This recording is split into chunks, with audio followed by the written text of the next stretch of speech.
kaka-scroll ko sa TikTok at eto nga't nakita ko tong trending na to, yung Lipton tea nilagay sa Sprite bottle.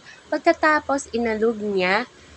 Pagkatapos yung alugin, kumuha naman ng baso na may lamang lemon at yelo.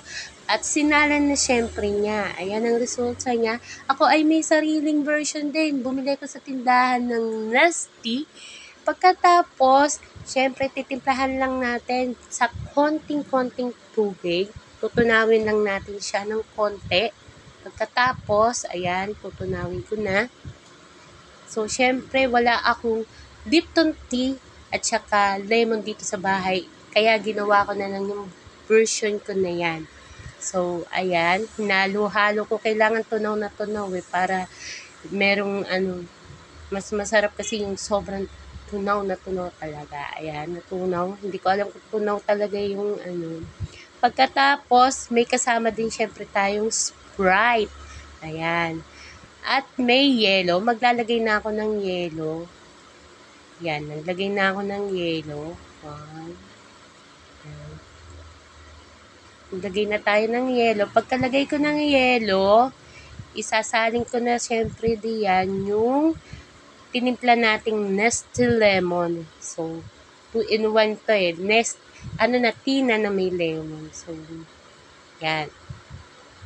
Subukan natin dito kung ano yung resulta niya dito sa version ko. Tapos nilagay ko na rin yung Sprite. Pagkalagay ko ng Sprite, ayan na nga, umapaw nga, napadami yung lagay ko ng yelo. Ayan. Sige. Parang ang sarap na niya, Marios. Masyado naman ako seryoso dyan. At eto na nga at maya-maya ay titikman na natin. May nakikita kang Yakult dyan. Mamaya may gagawin uli pa ako dyan. Tapos, ayan na nga, titikman ko na.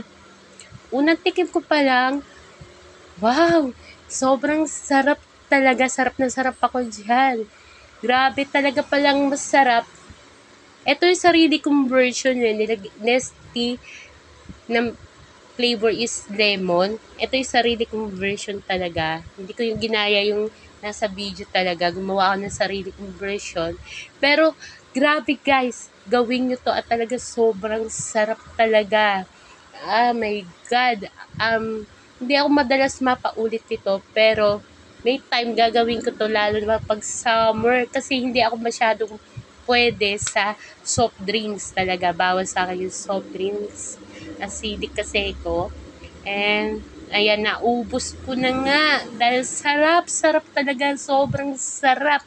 Napapapikit pa ako dyan, diba? Kita, tingnan mo, sarap. Kasi parang naninibago ako, kaya ganyan yung expression ng mukha ko. Hindi talaga ako masyado na nagso-soft drinks, naninibago yung tiyan.